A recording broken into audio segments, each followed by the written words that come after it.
Grandes lacunas nestas 8 medidas do Governo. Por um lado, a dimensão do próprio pacote de luta contra a inflação. Ele é 23 vezes menor do que o alemão, sendo que a população é 8 vezes menor e o PIB 17 vezes menor, está aquém. Não há nada de vulto nos transportes públicos, quando pensarmos, por exemplo, que na Alemanha os transportes públicos tiveram um passe nacional de apenas 9 euros por mês até este mês e que em Espanha há transportes públicos que vão ficar em certas cidades gratuitos a partir do próximo mês. Isso ajudaria a não só diminuir os custos, como diminuir a dependência em relação ao automóvel privado e aos combustíveis fósseis.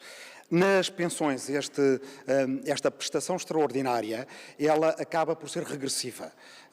Ela é bem-vinda, mas ajuda mais quem já ganha mais. Se ela fosse em valor absoluto e não em percentagem, ajudaria mais os pensionistas mais pobres. Vai ser preciso ajudar mais os pensionistas mais pobres.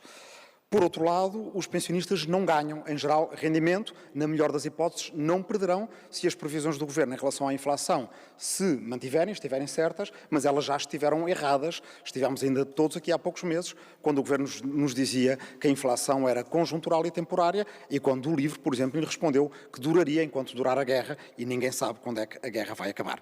Não há nada sobre eficiência energética, ou seja, por ajudar as famílias ou melhor, pagar às famílias renovação dos edifícios para que se gaste menos gás, menos eletricidade, baixar a fatura, ajudar a combater as alterações climáticas e para muita gente fazer as obras que são tão necessárias em casa. Não há nada de corajoso, não há nada, aliás, sobre taxar os lucros excessivos. Se o Governo quer apresentar estas medidas sem colocar em causa o reforço do SNS e sem colocar em causa a diminuição da dívida pública, tinha onde ir buscar dinheiro, vários países europeus já o fizeram, é preciso taxar lucros que são inesperados, que são excessivos e que são injustificados nesta altura. Não há um compromisso adicional no salário mínimo nacional. O Governo diz que o mundo mudou a 24 de fevereiro, ainda propõe o mesmo salário mínimo nacional que propunha a 30 de janeiro deste ano. E depois não há inovação nas políticas públicas. Momentos de guerra são momentos para pensar de uma forma diferente, para inventar um novo tipo de ajuda à população. Não há, por exemplo, a apresentação de um plano para o transporte escolar que permitiria a muitos pais e a muitas mães não tirarem o carro todos os dias para entupir as nossas cidades, permitiria diminuir custos, permitiria também apoiar quem tem mais filhos.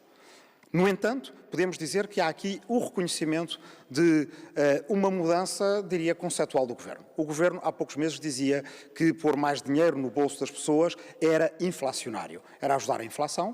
Pelo menos, agora, sem dizer que estava errado, já percebeu que esta inflação não é como a inflação dos anos 70, de que o Primeiro-Ministro sempre está a falar. Ela é muito mais parecida com a inflação dos anos 30 e 40 do século passado, ou seja, do tempo da guerra, e essa inflação foi combatida e debelada por políticos corajosos com apoios à produção e à oferta, com apoios a novas políticas públicas tendencialmente baratas ou até gratuitas e com inovação nas políticas públicas. É isso que o LIVRE defende, continuará a defender e daqui até ao próximo orçamento haverá caminho para fazerem propostas que o LIVRE aqui apresentará, sendo que este é, na verdade, praticamente um orçamento retificativo. O Governo disse que iria apresentar estas medidas na semana em que o orçamento entrou em vigor. Teria sido muito melhor, durante o debate do orçamento, ter dado ouvidos ao LIVRE e a outros partidos neste Parlamento que disseram que aquele orçamento tinha que ser revisto, tendo em conta a situação internacional e a inflação.